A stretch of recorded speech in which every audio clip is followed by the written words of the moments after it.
Hey, welcome to Farm Talk Friday.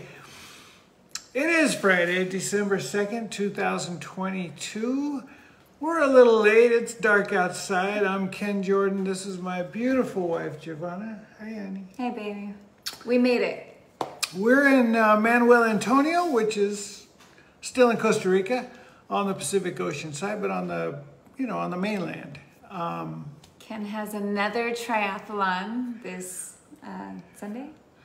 Yeah, just my second triathlon, Sunday in Capos. So I'm looking forward to that. We're here a couple of nights early. So interesting time getting here today. We have electric vehicles. We have an electric mula, an electric quad, and we have a Prado, a Toyota Prado that runs on vegetable oil. Waste vegetable oil. Yeah. And anyway, we have another electric car. We have this electric Volvo. So anyway, in Costa Rica, the whole country is just dotted with public charging stations. It's really amazing. It's the most, there's more charging stations in Costa Rica than all the Central American countries combined. So anyway, and up until today, apparently, it was free to charge. So today. I didn't know it was yesterday. Or yesterday. And I kind of knew that the free thing was going to end, but I thought we would be given some sort of warning or notice. But there's a Facebook group that you're not part of, right? There is a Facebook group that I'm part of, but I don't follow them enough. So anyway, basically we got done with half our trip or so, and we went to charge, and we needed some card or something, and we didn't have it, and they said go to the electric company Issei, and we went, and they're like, we don't have any cards here, go online. It turns out it's an app, and you can't get approved for days, and whatever. So we made it here with hello to our first person on for this cast. So anyway, we made it here with 19 or 20% charge left over, which is fine. And the Volvo guy, the guy that just sold us the electric Volvo, Ken called him and he helped. Yeah. And it was all great, more adventures and it was pretty amazing that we were worried. It said 13%. We were going to get here with 13%. And by the time that we got here, because of the braking, it was like 20%. Yeah. So that was pretty cool. That was cool. Yeah. So, okay. And our first, when we tried to go to Disneyland, when we got that Nissan, what was that? The Leaf. The Leaf. Yeah. And we're like, yeah, let's go to Disneyland. And we have a 100-mile range, and we get on the freeway, and we're like, oh my God, it's going down by half. Yeah. And we barely made it. We didn't have a car full of friends behind us. We would not have made it. Yes. Okay, so in other cool news, our good friend Pete Bethune of Earth Raised, super rock star conservationist who's been patrolling the waters of Costa Rica, helping against poaching, illegal mining, illegal fishing. He's been patrolling in our area in the, on the ish. Yeah, he was up in Guanacaste. Yeah, so he's kind of been hanging around the Nicoya Peninsula lately, and we got to co-host him and his crew for a dinner last night. And he did a talk. And he gave a talk. Yeah, and it was really great to see him. And it was great to have a lot of our friends meet him as well. Are you going to tell everyone what happened? And no. And hats off to Cliff. Cliff for kind of setting it all up. So it was a good night. Yeah, it was a good night. Ken made a smashing entrance when he went to pick up Pete. Listen, okay, it's sort of, I'm getting into this habit of backing into trees that I don't see. It happens a lot in Costa Rica. I mean, a lot, like 2 or 3 times. But yeah, but yes. And Pete had a bunch of crew that were going, so we had to take 2 cars, and Cliff had the car, you know, so there was cars. I was behind Ken. Yeah. I'm like, should I call Ken? It's so strange that he keeps getting so close to that tree. No, surely he can see the giant tree right behind him.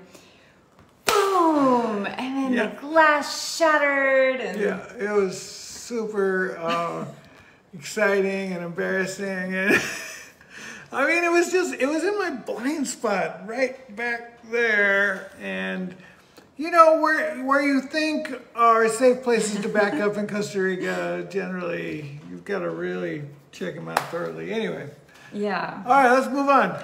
Okay, so farm news. So unfortunately, we weren't really able to bring Pete to the Green Wave House, our little farm. Next visit. But I did bring Cassandra and, oh gosh, I can't remember his name right now. Justin. And Justin. Yeah. Okay. So this week, I have like pictures and video that I'm going to upload for a lot of these things that I'm going to talk about. Mm-hmm. So I saw these like little, God, they were so small. I don't even have something on my hand that well, maybe like my diamond, you know, like it was like that big. Little things. I'm like, what is that? Like insect eggs? I took a picture of it. They were all over like lots of our plants. And I asked Adriana, I'm like, do you know what this is? She's like, looks like frog eggs. I'm like, oh, well, that's okay with me. So I just left them there. Yeah, I see a lot of them in our pool drains sometimes. Yeah, but these were just in the yin yang garden. Oh, okay. On our plants. Oh, interesting. Yeah, so they might get like dried out probably in the sun, but you know, some of them might live. I mean, there's like tree frogs, and some of them are super, super tiny and cute. So they're welcome by me. So I don't know, reproduce away, little frogs. Okay, squirrels news. I had no idea that they liked yucca. So not like the yucca root, maybe they like that too, but you know, like squirrels aren't usually on the ground eating things. Maybe I should take that back, I'm not sure. I usually see them in the trees eating things. We think of squirrels and trees. Oh, my notes. And so I, like the yucca is like, if you don't know what yucca looks like, so you have this root that's underground, that's what you eat, that's what we eat, people. And then like you have a stem that can grow super, super tall. I mean, it can grow taller than trees, and it's flexible. So sometimes it like weaves in and out of tree branches, and it can confuse you. You could have like a dead tree with yucca around it, and you'll think that the tree's alive because the yucca is growing. Anyway, so they produce these little balls, and I don't know, I need to like open them up and see what's in them, but a squirrel went and got one of the balls and just started munching on it, and I thought it was really cute. Well, it's a general rule of thumb that if we grow food, we have animals that love to eat it. Yes, this is true. So anyways, I told Jason, who is like our land land manager, I would say. And he was surprised. He has never seen a squirrel eat any part of the yucca plant before. But he said, oh yeah, but they eat the hibiscus. And I said, I know they do. And I have a video of that. I'm gonna share it. It's really cute. Like I saw one, he was like munching on a leaf, but then I saw him start to stuff his face with like the red hibiscus. The red hibiscus I was doing hibiscus burlesque with last week. They eat those. Hibiscus burlesque, stuffing in the mouth. The person, I don't know, maybe it's a different person each time, but I see someone like popping on and off. So I wanna make sure that you get the full action of like hibiscus burlesque, stuffing the face, the squirrels with hibiscus. I don't know. Other things, our annona trees. So we brought this up last week that like some of them were turning black on the tree. I had to cut off those and throw them into the jungle. And then a few days later, Pippa's in Egypt. Pippa! Hi. We love you, come home soon. Or stay there and we'll come visit you, I don't know. Yeah. Yeah. Anyway, the annona trees, they lost a bunch of leaves, and so I don't know if they're sick, if this is what they do at this time of the year, but it was, you know, like a little concerning. I'm like, oh no, what's going on with you? So we need to try and figure that out. Also the plumerias, like we have one like right by the house and it lost all its leaves. And I'm not usually worried about the plumerias because they're pretty hardy, but I don't know. I don't know what's going on. I'm a little worried about them right now. Those plumerias. Those plumerias. And I, like the bigger ones get these giant caterpillars. They're like this big. They're like the size of Ken's phone here. Black with like red and white and yellow stripes. And they're really beautiful. And you can hear them eating. Like they're so loud. And there will be tons of them. And they will seem like they're decimating the plumerias. But somehow the plumerias are like, these are our friends. And we'll, you know, shoot out leaves afterwards while the caterpillars are like pooping and stuff. So our friends have a biologist major son, or he just graduated with a degree in biology from Costa Rica. And I said, hey, you know, I saw one of those caterpillars at his house. I'm like, do you know what these turn into? I've never seen it. He's like, oh, they're not that pretty. They're called like sphinx moth, relevant to Egypt, sphinx moth, Pippa. And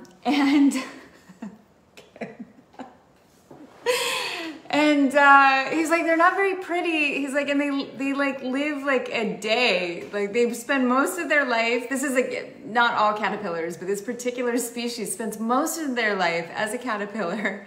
And then they like burst into, you know, the sphinx moth.